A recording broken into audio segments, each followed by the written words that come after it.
Hey guys, welcome back to another lesson. In this lesson, I'm going to be sharing with you even more creative hacks to add to your arsenal. These are like next level content pieces and ideas and creative ideas that are going to help you grow your Instagram account much faster. I guarantee at least one of these you can go out, create quickly and get a ton of traction. Now, the reason that this is important is I've said to you many times now throughout this course that one thing that you can do to really grow your account, grow your engagement, and really generate more sales and leads and really build a really strong relationship with your audience is to create better content. So if you don't follow this lesson and use some of these tactics, well, these are things that are proven. These are things that we're testing all day, every day. Keep in mind, guys, that I've spent over 1,000 hours playing around with Instagram, mastering Instagram over the past 4 years now. It's crazy to think how much of my life I've wasted on this platform, and you're going to be able to shortcut all of that in the next 10 minutes of this video.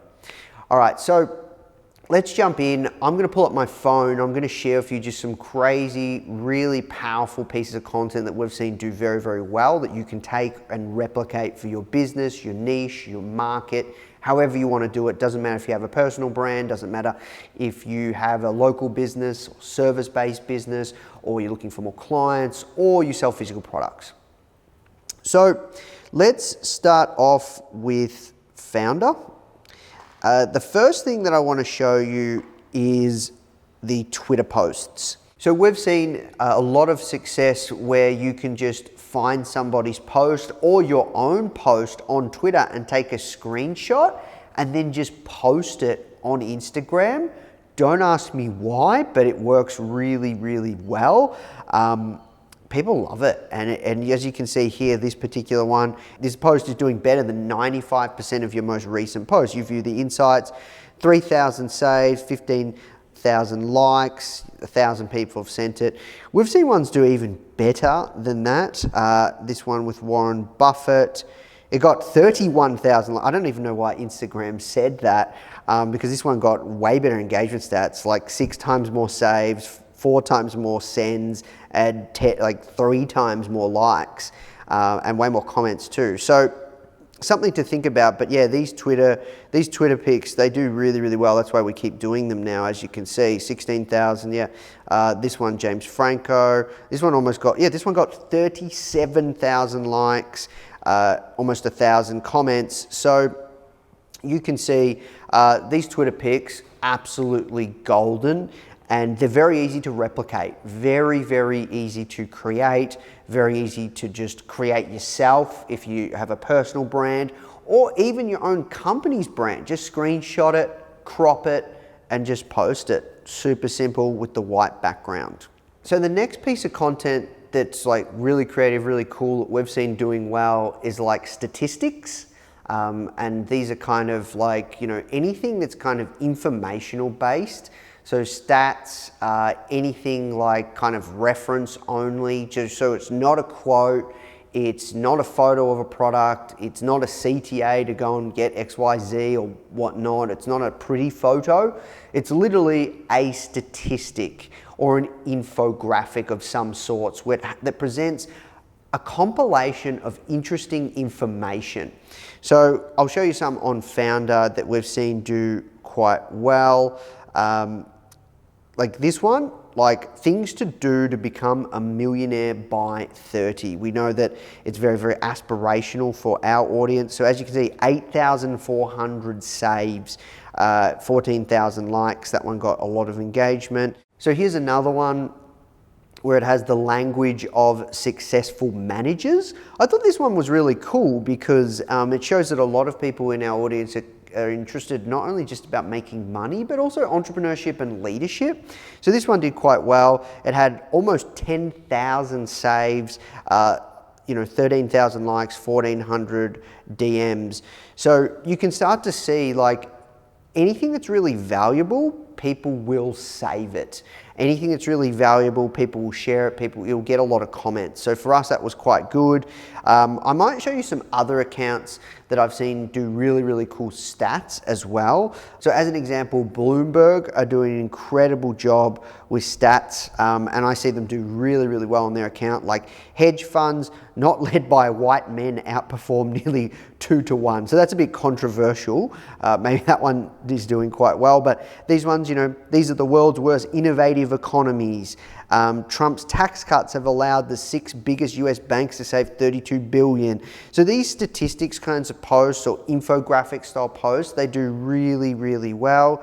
So another person that's doing a great job is Dana from Babe and Beauty. As you can see here, she's got kind of interesting things around skincare tips.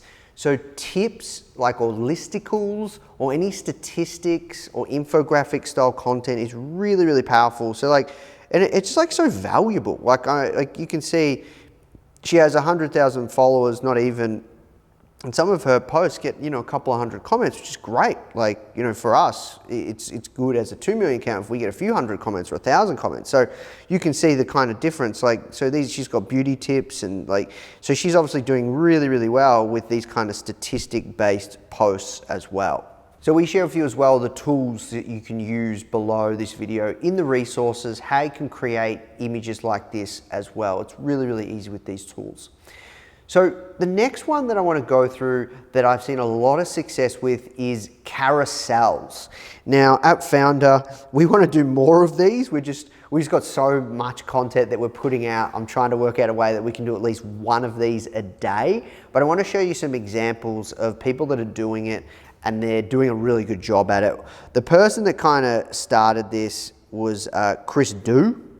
Now he has the best carousels I've ever seen. Like, you know, these marketing trends will give you an unfair advantage in 2020. They're so cool. And then what's really smart with this is actually a guest post. So this one come from Eric Su. And Eric, who's a friend of ours, actually pitched us to do a guest post as well. So this did really, really well. So the CTA here is you want to be featured in a guest post, submit something. So you can actually submit guest posts to Chris Du and collaborate with him. So if you have a big account or you want to do like a shout out for shout out in a way, then you can actually, you know, submit or ask people, do you want to do a guest post carousel, which is crazy. This one's from somebody else called Marty. This one's for how to lose clients. So this one he actually created, and it'll have a CTA on actually how to find out more about one of his products. You can see there at the bottom, he's got CTAs as well. So Chris Du, really smart guy, and using guest posts is super, super smart. I found it interesting that, yeah, Eric, he created that, and now he's got an exposure through to Chris Du's audience. So super, super smart. Another person that's doing a great job with these carousels is Neil Patel. I've noticed that's like majority of his content now is like how to write a killer headline. Stuck on writing a killer headline? Here are a few tips. So as you can see, going through it, and yeah, it's basically copying the Chris Du model, and these are really, really valuable. And they don't take that long to create. Like, it depends how complicated you want to make them, but you can create like really simple ones. And the key things to take away with the carousel is you have to have a clear headline for each and a clear outcome of what people will think. So effectively, all people are doing now with these carousels is creating listicles. Really juicy listicles that people just want to read, want to click, and think of it as a form of content consumption if you were reading a blog. What people are doing is they're trying to fulfill that void of teaching through Instagram. So it's not just snackable content anymore. When you look at the content that's going out now, it's more in depth, it's more valuable, it's something that can be potentially life-changing, not just a quick photo that's like, oh, that looks nice. It's going further beyond a pretty picture. And another example is Matt Manos, who's doing some cool ones as well. As you can see here, he's got like, how to make your meetings suck less. These 5 materials will turn your meeting from a 0 to a hero. And notice how each one always references the website, it's got numbers. And these ones are really, really simple, right? Like there's not as many like crazy graphics and it's just a lot of text, right? So you can create these really cool carousels with ease, and we'll reference a tool that you can use below to create these quite quickly as well. So the action item for this lesson is fill out the workbook and brainstorm a few different ideas on how you can leverage either carousels, statistics, or Twitter posts, and start posting at least one of these a day in your feed and add it into your content calendar. If you can post one of these 3 types, this is really going to help your account grow, build your relationship with your audience, and really, really grow your engagement as well. All right, guys, I'll see you in the next lesson.